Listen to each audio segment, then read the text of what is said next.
बिस्मिल्लाहिर्रहमानिर्रहीम। Lecture number 2 के ऊपर आते हैं। चैप्टर नंबर 2 में ट्रांसलेशनल मैकेनिकल सिस्टम मज़ीद कंटिन्यू है। Lecture number 2 transfer function find करते हैं ट्रांसलेशनल मैकेनिकल सिस्टम की विद 2 डिग्रीज ऑफ फ्रीडम। पहले हमने सिंपल एक ही बॉडी की एक ही मास के ऊपर जो फोर्सेस थे और जो ट्रांसफ़र फंक्शन थी वो फाइंड की थी। अब हम आते हैं उसी ट्रांसलेशनल मैकेनिकल सिस्टम को पढ़ेंगे, लेकिन ये यहाँ पे हमारे पास 2 बॉडीज़ होंगी जिसको हम 2 डिग्री ऑफ फ्रीडम कहेंगे। तो सबसे पहले डिग्री ऑफ फ्रीडम डिफ़ाइन करते हैं कि डिग्री ऑफ फ्रीडम से हमारा क्या मतलब है। Degree of freedom linearly independent motions. Degree of freedom का क्या मतलब होता है? लीनियरली इंडिपेंडेंट मोशंस का। सो लीनियरली इंडिपेंडेंट मोशंस क्या चीज़ है? implies that a point of motion in a system can still move if all other points of motion are held still। मतलब ये है कि फॉर एग्ज़ाम्पल हमने 2 पॉइंट्स कंसीडर किए हैं जो एक दूसरे के ऊपर डिपेंड नहीं कर रहे। फ़र्ज़ करें point A point B. Point A को हमने स्टिल रखा हुआ है, अपनी जगह फिक्स है, पॉइंट बी मूव हो सकती है। इसी तरह पॉइंट बी को अगर हम फिक्स रख के स्टिल रख के अपनी जगह पे खड़ा रहे, पॉइंट ए का मोशन हो, तो ये 2 पॉइंट ऐसे हैं जो एक दूसरे के साथ लीनियरली इंडिपेंडेंट मूव कर सकते हैं। तो इसको कहते हैं डिग्री ऑफ फ्रीडम। तो यहाँ पे हम 2 डिग्री ऑफ फ्रीडम पढ़ेंगे, यानी सिस्टम के अंदर 2 बॉडीज़ ऐसे होंगे जो लीनियरली इंडिपेंडेंट मूव कर सकेंगे। यानी 2 मासेस होंगे हमारे पास इन ही सिस्टम के अंदर। तो it doesn't mean to imply that these motions are not coupled to one another, in general they are। यानी ऐसा नहीं होगा कि ए का बी के ऊपर कोई इफेक्ट नहीं होगा या बी के मोशन का ए के ऊपर कोई इफेक्ट नहीं। इफेक्ट होगा लेकिन दोनों को इंडिपेंडेंट हम कंसीडर कर सकेंगे। ऐसा नहीं होगा कि जब हम बी को मूव करेंगे तो इसके साथ बिल्कुल ए की भी वही मोशन होगी जो बी की है, तो ऐसा नहीं होगा। तो 2 डिग्री ऑफ फ्रीडम यहाँ पे हम पढ़ेंगे।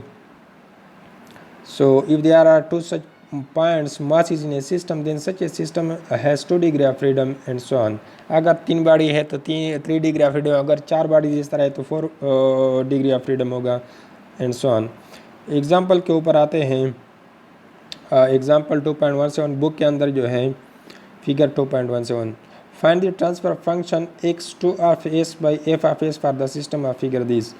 तो यहाँ पे हम फिगर देख रहे हैं कि लेफ़्ट साइड पे हमारे पास मास है m1 और इसके ऊपर अप्लाइड फोर्स है इन दी राइट साइड डायरेक्शन। तो इसी फोर्स के डायरेक्शन में हमने इसके ऊपर x ऑफ t रिप्रेजेंट कर दिया which is x1 of t। अब इन मासेस के ऊपर डिफरेंट फोर्सेस हैं जो अपोजिंग हैं, k1 जो है और इसी तरह m1 और इसी तरह फ्रिक्शन है Fe1, फिर k2 है और Fe3 है और इसी तरह फिर हमारे पास दूसरा मास है m2, इसके ऊपर भी फोर्सेस हैं और ये भी मूव कर रही है in the direction of the applied force जो कि m1 के ऊपर थी x2 ऑफ t। तो इस सिस्टम को हमने जाके मॉडल करना है और ट्रांसफ़र फंक्शन फाइंड करनी है। अब हमने फाइंड क्या करना है? फाइंड हमने ये करना है कि यहाँ पे फोर्स लग रही है एफ ऑफ टी m1 के ऊपर। तो as a result of this applied force what would be the displacement on of the second body. तो सेकेंड बॉडी की डिस्प्लेसमेंट क्या होगी under the action of this applied force. Means कि हमारे पास जो आउटपुट है वो x2 ऑफ t है और जो इनपुट है that is f of t। तो इसी सिस्टम को हमने मॉडल करना है, इसके लिए ट्रांसफ़र फंक्शन फाइंड करनी है। तो इसकी सलूशन की तरफ जाते हैं। अच्छा, यहाँ पे सबसे पहले हमने इसको फ्री बॉडी डायग्राम से रिप्रेजेंट कर दिया है ताकि आप लोगों को पता चले कि बेसिक फोर्सेस कैसे लग रहे हैं इन मासेस के ऊपर और इससे हम किस तरह इक्वेशंस को डिराइव करते हैं और फिर इन्हीं इक्वेशंस से किस तरह ट्रांसफ़र फंक्शन फाइंड करते हैं। तो यहाँ पे इंस्पेक्शन मेथड बाद में पढ़ेंगे, यहाँ पे इसको जस्ट फ्री बॉडी डायग्राम से ही डील करेंगे। तो फ्री बॉडी डायग्राम के लिए The system has 2 degree of freedom, thus two simultaneous equations of motion will be required to describe the system। यहाँ पे दो बॉडीज़ हैं, 2 डिग्री ऑफ फ्रीडम है, तो यहाँ पे हमारे पास दो डिफरेंशियल इक्वेशन होने चाहिए इसकी सलूशन के लिए। तो सबसे पहले यहाँ पे forces on m1 are due to, तो यहाँ पे मास m1 के ऊपर दो कंडीशन में फोर्सेस लग रही है। इट्स ऑन मोशन, इसके अपनी मोशन की वजह से इसके ऊपर फोर्सेस होंगे, जिसको नीचे हमने फिगर 2.1 ए में यहाँ पे रिप्रेजेंट कर दिया है। Second, the motion of m2, second ये है कि the motion of m2 transmitted to m1 through the system, यानी m2 अगर मोशन कर रहे हैं तो इसका इफेक्ट होगा m1 के ऊपर, तो m1 के ऊपर भी m2 की वजह से भी फोर्सेस लगेंगे, जिसको हमने रिप्रेजेंट कर दिया है 2.18b, यानी यहाँ पर इसकी वजह यहाँ पे। तो ये जस्ट m1 के ऊपर दो कंडीशंस के अंदर फोर्सेस होंगे। ए में यहाँ पे m1 के अपने मोशन की वजह से हैं, जबकि m2 एट रेस्ट थी, और बी में m2 के मोशन की वजह से जो कि m1 एट रेस्ट है। तो दो कंडीशंस के अंदर इसके ऊपर फोर्सेस लगेंगे और फिर इन सब फोर्सेस का एक का कंबाइंड हमने रिप्रेजेंट कर दिया है फिगर सी के अंदर। तो दोनों कंडीशंस के अंदर जितने भी फोर्सेस थे उसको हमने रिप्रेजेंट कर दिया है फिगर सी में। तो अब चलते हैं कि m1 के ऊपर पहली कंडीशन m1 मोशन में है जबकि m2 स्टिल कंडीशन में है, तो इसके ऊपर क्या क्या फोर्सेस लगेंगे। तो यहाँ पे आप देख सकते हैं कि अगर m1 मोशन में है तो k जो है k1 इसको अपोज कर रही है, इसी तरह Fe1 भी इसको अपोज कर रही है, अपनी जो मास है m1 वो भी अपोज कर रही है। अगर इसके राइट साइड पे देखा जाए तो Fe3 फ्रिक्शन बन रही है बिटवीन m1 एंड m2, तो ये भी इसको अपोज कर रही है, और इसी तरह k2 भी जो लिंक बन रही है m1 m2 के दरमियान ये भी इसको अपोज कर रही है। तो यहाँ पे k1 m1 Fe1 Fe3 और k2 ये 5 फोर्सेस हो गए जो इसको अपोज कर रही है, और F ऑफ t इसके ऊपर अप्लाइड है जो राइट साइड के डायरेक्शन में है। अच्छा, ये 5 फोर्सेस हो गए जो m1 की मोशन को अपोज कर रही है, और F ऑफ t जो है वो मोशन के डायरेक्शन में है। तो ए में हमने इसको रिप्रेजेंट कर दिया है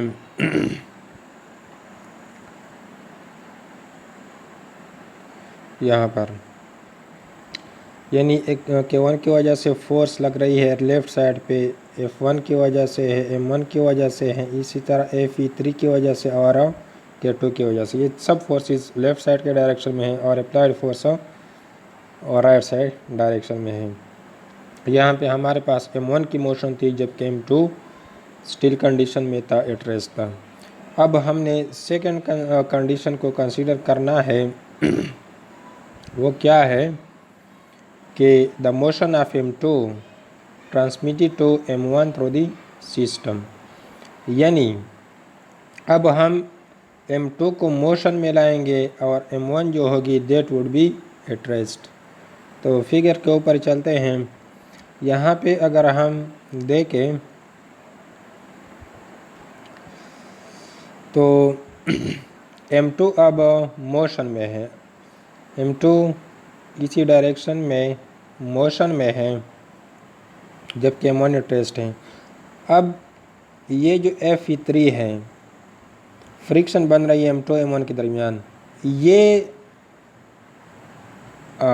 खींचेगी M1 को M2 की तरफ। इसी तरह जो K2 है, ये भी दोनों के दरमियान लिंक है M1 और M2 के दरमियान। तो अगर M2 मोशन कर रही है और M1 एट रेस्ट है, तो K2 भी ये इसको खींचेगी M2 की तरफ। तो M1 के ऊपर M2 की वजह से दो फोर्सेस होंगे, Fe3 और K2, जो कि इसको राइट साइड के डायरेक्शन में खींचेगी। तो अब यहाँ B में हमने इन दो फोर्सेस को रिप्रेजेंट कर दिया है। K2 की वजह से भी फोर्स राइट साइड के डायरेक्शन में है, जबकि Fe3 की वजह से भी राइट साइड डायरेक्शन में है। कंडीशन क्या है कि यहाँ पे हमने x2 को इसके साथ मल्टीप्लाई किया हुआ है, मतलब ये है कि यहाँ पे मोशन M2 की है। तो M2 की मोशन का इफेक्ट M1 के ऊपर ये होगा कि ये राइट साइड के डायरेक्शन में इसके ऊपर ये दो फोर्स लग जाएगी। अब इन तमाम फोर्सेस को C के अंदर हमने यकजा कर दिया है कि कंबाइंड फोर्सेस, ऑल फोर्सेस जो लग रही है M1 के ऊपर, वो कौन सी होगी। अच्छा, यहाँ पे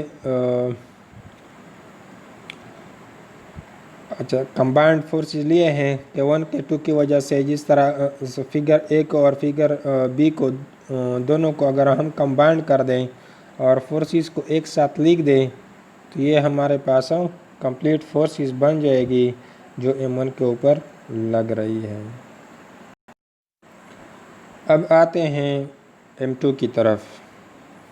तो M2 के लिए भी वही दो कंडीशन है कि M2 के ऊपर फोर्स लगेंगे due to its own motion, इसकी अपनी मोशन की वजह से, जबकि M1 जो होगी वो एट रेस्ट होगी। सेकेंड ये है कि motion of F1 transmitted to M2 through the system, यानी M2 यहाँ पे एट रेस्ट होगी, M1 मोशन में होगी। तो इन दो कंडीशंस में M2 के ऊपर फोर्सेस होगी, जो कि हमने रिप्रेजेंट कर दिया है फिगर ए में फिगर और फिगर बी में। तो सबसे पहले उस कंडीशन के ऊपर आते हैं जब हमारे पास M2 जो होगी वो मोशन में होगी और M1 एट रेस्ट होगी, और इसके ऊपर जो फोर्सेस लगेंगे वो हमने फिगर ए के अंदर इसको लिखा है।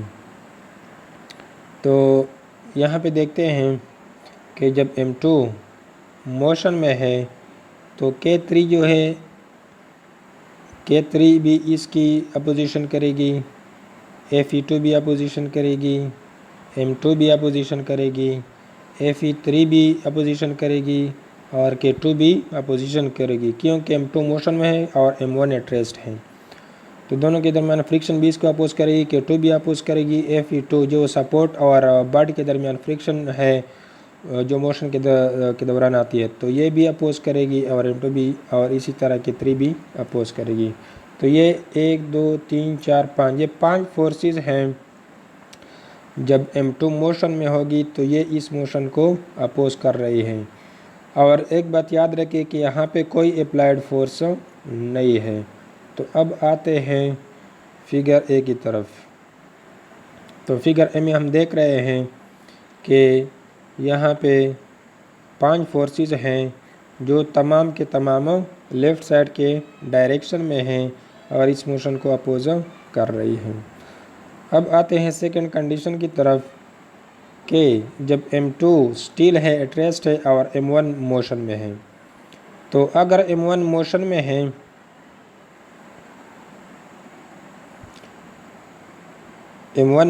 है M2 एट रेस्ट है, तो K जो है ये K2 जो है M2 को राइट साइड के डायरेक्शन में धकेल देगी, और इसी तरह Fe3 जो है ये भी M2 को पुश करेगी टुवर्ड्स राइट। तो ये दो फोर्सेस किस वजह से हो गए, M1 के मोशन की वजह से, और कौन सी डायरेक्शन में हो गए, टुवर्ड्स राइट M2 के ऊपर।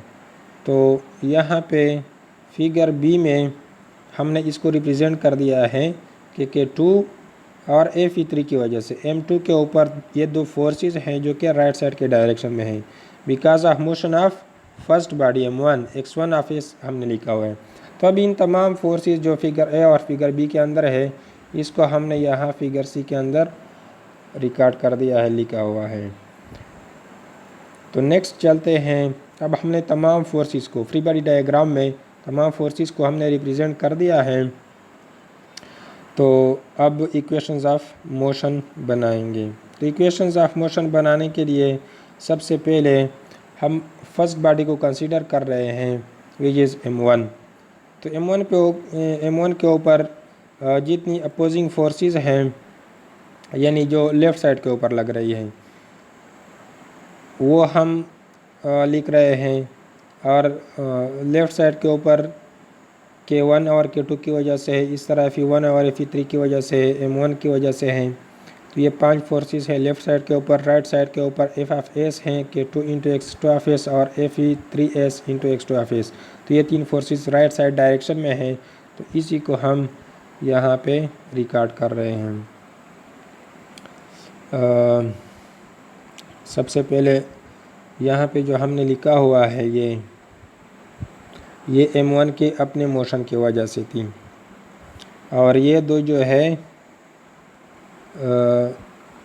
इसी तरह ये सब जो है ये 5 फोर्सेस हो गए, 1 2 3 4 5 फोर्सेस हो गए, ये M1 के मोशन की वजह से थी।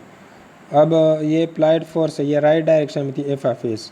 K2 और Fe3 ये दो जो फोर्सेस हैं ये भी राइट साइड डायरेक्शन में होंगे। ये M1 के ऊपर लग रहे थे M2 के मोशन की वजह से, तो ये भी फोर्स के डायरेक्शन में थे। तो ये अब हमारे पास डिफरेंशियल इक्वेशन बन गई। डायरेक्टली इसको हमने लेप्लास ट्रांसफॉर्म में लिखा हुआ है। इस इक्वेशन को अगर हम रीअरेंज कर दें, यानी जो विस्कस डैम्पर के फ्रिक्शन है वो एक साथ लिखते हैं कि 1 + K2 को एक साथ लिखते हैं, और जो राइट साइड में फोर्सेस थे उसको अगर लेफ़्ट साइड पे ले जाएंगे तो नेगेटिव साइन के साथ होंगे, वो ये हैं is equal to F of S। तो जो हमारे पास नीट इक्वेशन ऑफ मोशन आ जाएगी वो ये होगी इक्वेशन 1। इसी तरह जाते हैं, कंसीडर करते हैं M2 को। तो M2 को अगर हम कंसीडर कर दें तो ये तमाम फोर्सेस जो M2 के ऊपर अपोजिट डायरेक्शन में लग रहे थे इज इक्वल टू, और ये दो वो फोर्सेस हैं जो M1 की मोशन की वजह से M2 के ऊपर लग रहे थे। ये सम है कि 2 X1 of S plus Fe3 into Fe3S into X1 of S। यहाँ पे ये सम का सिंबल है। तो इसी को अगर लेफ़्ट साइड पे ले जाएं तो ये बन जाएगी, और इसी तरह इस इक्वेशन को हमने ज़रा रीअरेंज कर दिया है इज इक्वल टू 0। तो हमने देखा था कि M2 के ऊपर कोई अप्लाइड फोर्स नहीं है तो ये 0 के बराबर होगी। अब इक्वेशन 1 और इक्वेशन 2 हमारे पास आ गई। We have 2 variables. यहाँ पे हमारे पास 2 वेरिएबल हैं X1 and X2 of S। क्योंकि हमने X2 ऑफ S हमारे पास आउटपुट है तो इसी को हमने कंसीडर करना है। सबसे पहले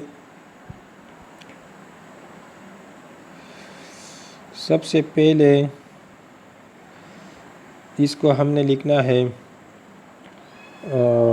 मैट्रिक्स फॉर्म में। तो मैट्रिक्स फॉर्म में जो X1 ऑफ S के कोफिशिएंट्स थे वो यहाँ पे हमने लिखा है, और जो X2 ऑफ S के कोफिशिएंट थे इक्वेशन 1 में उसको हमने यहाँ पे लिखा है is equal to F of S। तो F ऑफ S यहाँ पे।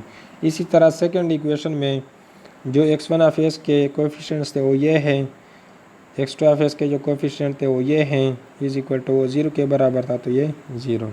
तो इसी तरह ये हमारे पास आ गई मैट्रिक्स फॉर्म में। अच्छा, अब आते हैं हमने X2 चूँकि फाइंड करना है तो X2 को फाइंड करने के लिए ये करें कि हमारे पास ये जो मैट्रिक्स है ये 2x2 की, ये फर्स्ट कॉलम है और ये सेकंड कॉलम है। फर्स्ट कॉलम को एज इट इज़ यहाँ पे लिखना है, ये देखें एज इट इज़ हमने लिखा हुआ है। सेकंड कॉलम की जगह हमने जो रिजल्टेंट मैट्रिक्स बनती है f(s) और 0 वो यहाँ पे हमने इंसर्ट किया हुआ है, डिवाइडेड बाई जो हमारे पास सिस्टम मैट्रिक्स है ये वाला, ये इसी को डायरेक्ट उठा के यहाँ पे लिखे और इसका डिटर्मिनेंट, तो ये दिस वुड बिकम x2(s). अब नेक्स्ट चलते हैं, इसका जो रिज़ल्ट होगा हमारे पास, इसको आप सॉल्व कर दें 2x2 मैट्रिक्स से डिटर्मिनेंट फाइंड कर सकते हैं ईजिली।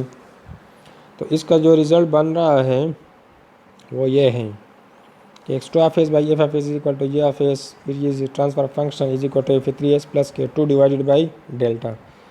डेल्टा ये मैट्रिक्स है जो हमारे पास सिस्टम मैट्रिक्स थी, इसका अगर आप ले लें डिटर्मिनेंट, तो उस डिटर्मिनेंट को आप यहाँ डिनोमिनेटर में लिखेंगे। अच्छा, ब्लॉक डायग्राम से हम ये रिप्रेजेंट करेंगे, ये हमारे पास इनपुट हैं, ये हमारे पास transfer function and this is output. तो ये इसकी ब्लॉक डायग्राम बन गई और ये हमारे पास डेल्टा फंक्शन है। चलिए, तो इस एग्जांपल के अंदर हमने सिस्टम के जो ट्रांसफर फंक्शन थी वो फाइंड की यूजिंग फ्री बॉडी डायग्राम। मास 1 के लिए भी हमने फ्री बॉडी डायग्राम ड्रा की थी जो कि ये हैं, और इसी तरह मास 2 के लिए फ्री बॉडी डायग्राम ये है। अब इनके ऊपर जितने फोर्सेस थे वो यहाँ पे हमने इस तरह इसको लिख के ट्रांसफ़र फंक्शन फाइंड किए हैं। अब नेक्स्ट आते हैं सेकेंड मेथड की तरफ। The same system in example could be analysed using inspection method. तो इंस्पेक्शन मेथड से डायरेक्टली हम इन फोर्सेस को लिख सकते हैं जस्ट सिस्टम की इंस्पेक्शन करने से। तो इस तरह हमारे पास इक्वेशन 1 थी, तो इक्वेशन 1 किस तरह लिख सकते हैं? फार्मिंग इक्वेशन 1, तो सबसे पहले x1 का जो कोफिशिएंट होगा वो क्या होगा? Sum of impedances connected to the motion at x1। x1 के मोशन के साथ जितने भी इम्पीडेंसेस हैं उनको आपस में सम कर दें। यानी यहाँ पे ये m1 है, अगर ये मोशन कर रही है तो इसके साथ डायरेक्टली कितने कनेक्टेड इम्पीडेंसेस हैं? यहाँ के 1 है, Fe1 है, M1 है, Fe3 है और K2। ये तमाम इम्पीडेंसेस x1 के मोशन के साथ कनेक्टेड है, तो ये तमाम इम्पीडेंसेस का सम ले लें, यहाँ पे लिखे मल्टीप्लाइड बाई x1(s). अब आते हैं x2 की तरफ। तो x2 का कोफिशिएंट क्या होगा? Sum of impedances between x1 and x2, लेकिन इसको यहाँ नेगेटिव साइन के साथ लिखना है। मतलब ये है कि x1 और x2 में जितनी, यानी m1 और m2 में जितनी कॉमन इम्पीडेंसेस हैं उनको हमने कंसीडर करना है। अब देखिए, यहाँ पे x1 है और यहाँ पे x2 है, यहाँ पे दो कॉमन इम्पीडेंसेस हैं जो कि दोनों मोशंस के साथ रिलेटेड है, विच इज़ Fe3 और K2। तो यहाँ पे हमने कॉमन लिखना है और फिर इन दोनों को मल्टीप्लाई करना है K2 के साथ, इज इक्वल टू, फिर sum of applied forces at x1, जो कि हम इक्वेशन 1 बना रहे हैं। तो m1 के ऊपर अप्लाइड फोर्सेस को अगर हम देखें तो क्या है? F(t) है। तो इज इक्वल टू हमारे पास जो अप्लाइड फोर्सेस है एट x1 यानी m1 के ऊपर जो अप्लाइड फोर्सेस वो यहाँ पे हमने लिखनी है। तो इसी तरह ये हमारे पास इक्वेशन 1 बन जाएगी। इन तमाम को अगर हम ठीक तरह लिख दें तो ये हमारे पास इक्वेशन 1 बन जाएगी। और फ्री बॉडी डायग्राम और उसके ऊपर फोर्सेस रिप्रेजेंट करने से हमारी जान छूट जाएगी। अच्छा,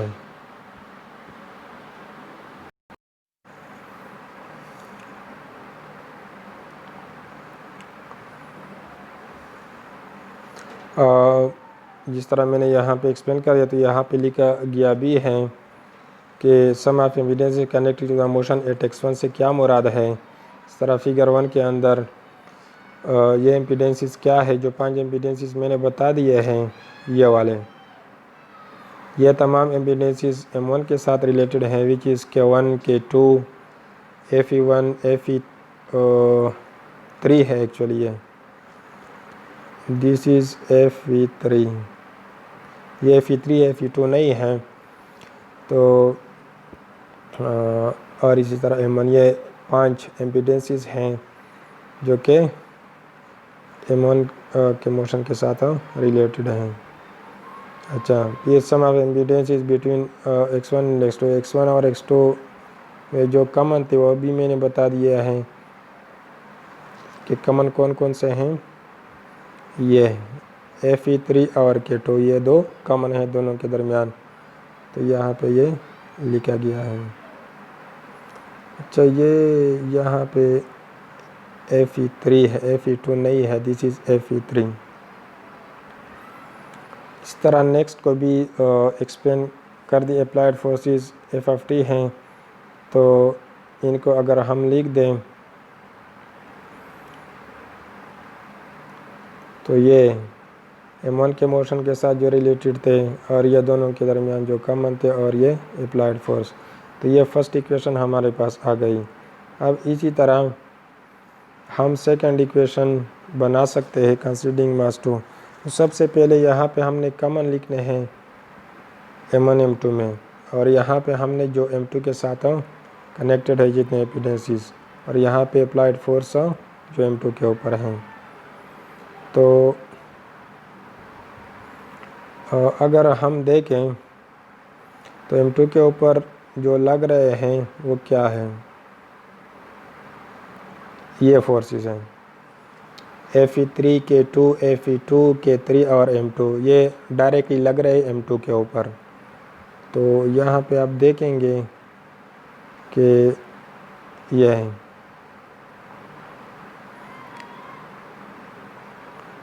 ये m2 के ऊपर जो एम्पीडेंसेस हैं डायरेक्टली कनेक्टेड हैं। दोनों के दरमियान जो कॉमन थी वो भी आपको नज़र आ रहा है कि वो क्या है, FE3 और K2 दोनों के दरमियान जो कॉमन है। अच्छा, ये जो है ये FE3 है, FE2 नहीं है। तो जस्ट इन सब को पुट कर दे इक्वेशंस के अंदर, तो ये कॉमन एम्पीडेंसेस थे और ये जो m2 के साथ x2 के साथ डायरेक्टली कनेक्टेड एम्पीडेंसेस थे उनका सम। तो इसी तरह ये हमारे पास इक्वेशन 2 बन जाएगी। तो by inspection method rather than drawing free body diagram, directly हम इक्वेशंस ऑफ मोशंस बना सकते हैं आसानी के साथ। Do make more practice on related real valued examples and problems.